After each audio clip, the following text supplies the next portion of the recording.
ど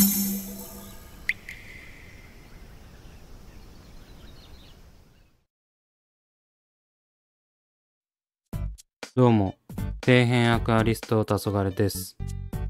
皆さん、チャームでお買い物はしていますでしょうか？自分はご存知の通りしっかりさせていただいております。正直購入しすぎて未だに動画にできていない開封映像が溜まってきているのですが、あまりにも開封動画を連発しすぎると視聴者さんも飽きてしまうので、毎回頃合いを見て投稿しております。前回開封動画を出したのは年始の福袋だったので、そろそろいいんじゃないかということで、今回は開封動画をやっていきたいと思います。ちなみに以前の開封動画は購入したものを複数品レビューした回もあり、結構見ていただけたので、今回も開封するだけでなく購入品をどうするかもお見せします。結構憧れていたあの水草を購入したので、ぜひ最後まで見てやってください。それでは早速開封していきます。今回はとあるものが入っているので、一番でかい160サイズ段ボールで届きました。このテープを見てもらえばわかる通り水槽が入ってます。これ以上水槽を増やしてどうすんだよと言われそうですが、自分もこの時の自分にコンコンと説教してやりたい気持ちでいっぱいです。やはり大型の段ボール開封は場所が狭いと撮影しづらいですね。もたもたしててすみません。まず最初に出てきたのはこちら。プロテクションマット60。価格は349円。こちらは厚さ 5mm もある水槽用マットです。個人的にはこのマット結構好きで、お高い ADA のものに近いイメージがあります。60センチ水槽用マットで349円は破格ですが、どうやらアウトレット品だったみたいです。理由はもう忘れちゃいましたが、おそらく商品入れ替えのためだったのではないでしょうか。もしマットで悩んでいる方がいれば、安くて品質もいいこのプロテクションマットをおすすめします。続いて出てきたのはこちら。テトラ異形ジョイント。価格は342円。こちらは3個購入しています。これは何に使うのかというと、以前動画でもお話したように、30センチキューブ水槽の吸水側を径の太いものにするためですね。内径 9mm を内径 12mm に変換することができるので、このサイズは重宝します。1個持っておくとガラスパイプが割れて径が違うものしかない時とかに使えるので、持っておいて損はないですね。安いですし。続いてはこちら。強輪高性能活性炭ブラックホールお得用5個パック。価格は850円。こちらは何度も自分の動画で登場している高性能活性炭ですね。正直自分から説明することはもうないんですが、言わずと知れた高性能活性炭です。流木の悪に困っている方がいれば、とりあえず買っておけと言える品です。続いてはこちら。マルティサンド90。価格は1411円。こちらは以前動画にした30センチキューブ水槽をすべて ADA のものにするために使うやつです。今まで使っていた水槽にはこのバックスクリーンを貼っていたんですが、剥がして再利用はできないので、新たに購入した水槽にはもう一度貼り直す必要があります。使用するのがすべて30センチキューブ水槽ということで、90センチ用のを買っておけば3つに使えるという単純な考えで買いました。ちなみに2個買っているので、この2つで6個の30センチキューブに貼り付けることができる計算です。続いてはこちら。透明ホース5メートル。価格は1539円。こちらは自分が愛用しているパッケージなしで安く売られている透明なホースです。これは内径 12mm、外径 16mm のスタンダードな太さで、エーハイム2213によく使ってます。このホース結構すぐなくなるので予備として取っておいてます。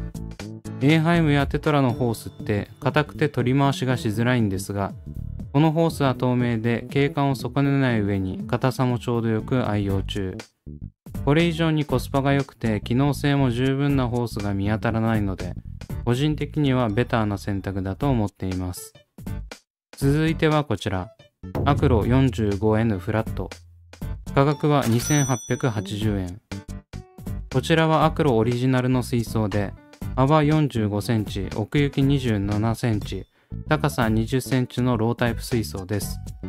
これはとある計画に利用しようと思って購入したのですが、予定が変更になり、未だにベランダにこの状態のまま置かれてます。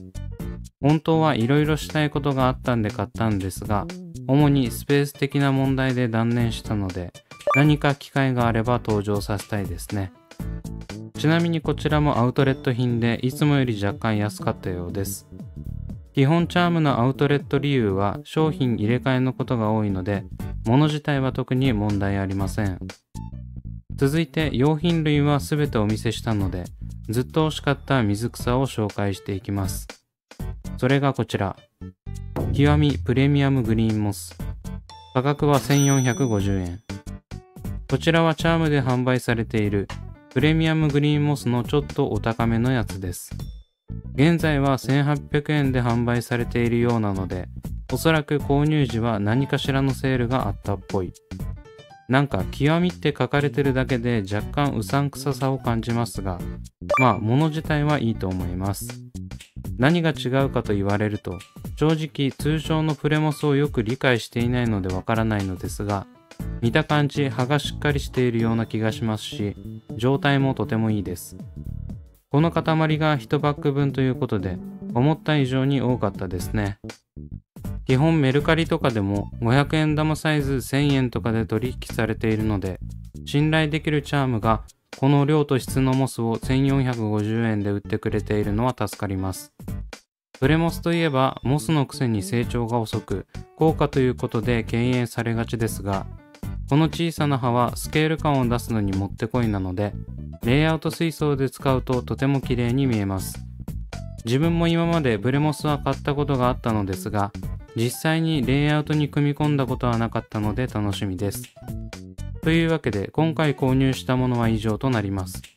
結構買いましたが、セール品やアウトレット品が多かったので、金額的にはそこまでじゃなかったです。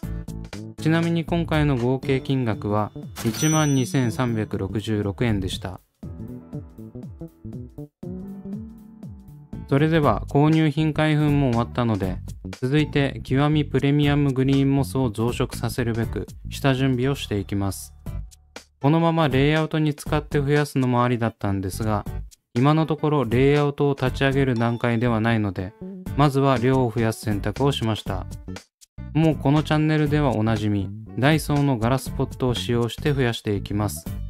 今回は背丈の高くなる水草ではないので、低めのポットで管理。ちなみにソイルはプラチナソイルのスーパーパウダーです。モスなのでそこまで栄養もいらないでしょうし、これくらいの厚さで大丈夫だと思います。もし調子が崩れれば剥がせばいいだけです。あとはいつも通り自作の軟水スプレーで濡らします。しっかり濡らしたら植栽に移ります。今回は高くて貴重な水草なので、プレモス同士が重ならないようにまんべんなく広げて置いていきます。プレモスって結構キシキシしてて、細かい塊はとても崩しやすいんです。ただ、この時はちきって水をひたひたにしていなかったため、広げておくのが大変になっています。こういう時はピンセット2個使いが楽でいいです。こんな感じで塊を広げつつ全面がプレモスになるように敷き詰めていきます。ちなみに余裕があればもっと間隔を空けてもいいんでしょうけど、ガラスポットも場所も限られてるので、今回はすでにギチギチ状態。それでも折り重なっている葉はないので、ある程度は大丈夫なのではないでしょうか。そんな感じで1ポット目は終了。最後に霧吹きをしておきました。続いて2ポット目。正直この時点で分かっていたんですが、これ2ポットじゃ入りきらないです。1ポット目から半分も入れられなかったので、まあ当然ではあるんですが、もっと適当にしても増える水草ならギチギチにしてますが、さすがにプレモスはそうはできませんでしたね。そんな感じで2ポット目もソイル全面に敷き詰めました。予定は崩れましたが、ポットを追加し、最後のプレモスを3ポット目に入れます。さすがに見飽きると思うのでささっと完成。まさかのこの大きさのポット3つ分入れることができました。正直これくらい大量に入っているならわざわざメルカリでプレモス買う必要もなさそうですね。ちなみにですが、このプレモス重大な注意点が一つあります。それは水ゲジの存在です。ペーパーを見てみるとこのように小さな水ゲジが混入しています。個人的にチャームはこういった害虫系が入り込みやすいイメージがありますね。あれだけ規模が大きいと仕方ないんでしょうけど、こればっかりはユーザー側で対処するしかなさそうです。これをそのまま水槽にドボンさせてたらと思うとゾッとします。まあ水中では生きていけないかもしれないですけど、こういうのを見るだけでもちょっと嫌ですよね。見た感じ水上で栽培されているようなので害虫混入率も高そう。前回の福袋にも害虫入ってましたし。ちなみにこれはチャームに限った話ではなく、ショップ全体でスネールやこういった害虫が入る危険性はあるので、水槽に入れる前に必ずトリートメントを行うようにしましょう。一度水槽内に入れてしまうと後から地獄を見ます。というわけでいかがだったでしょうか。初の極みプレミアムグリーンモスということで今からウキウキなんですが、早くレイアウトに使ってみたいですね。個人的には60センチ水槽全体をプレモスで覆うくらいに増やしたいので、この量から倍々に増殖させていきます。ちなみに管理方法はいつもの気が向いたら霧吹き&換気です。この管理方法をしばらくやってみて、成功する水草としない水草が顕著に出てきたので、もっと管理方法を見直した方がいいかもしれません。まあ自分は基本的にズボラなので、枯らしてしまう水草はこれからも発生するでしょうけど。ちなみに先ほどお話しした45センチロータイプ水槽の計画は一旦保留になりはしましたが、また復活する可能性もあるので、あまり期待せずに待っていただければと思います。というわけで今回はここまで。Twitter と Instagram もやっておりますので、そちらも見ていただけると嬉しいです。それではご視聴ありがとうございました。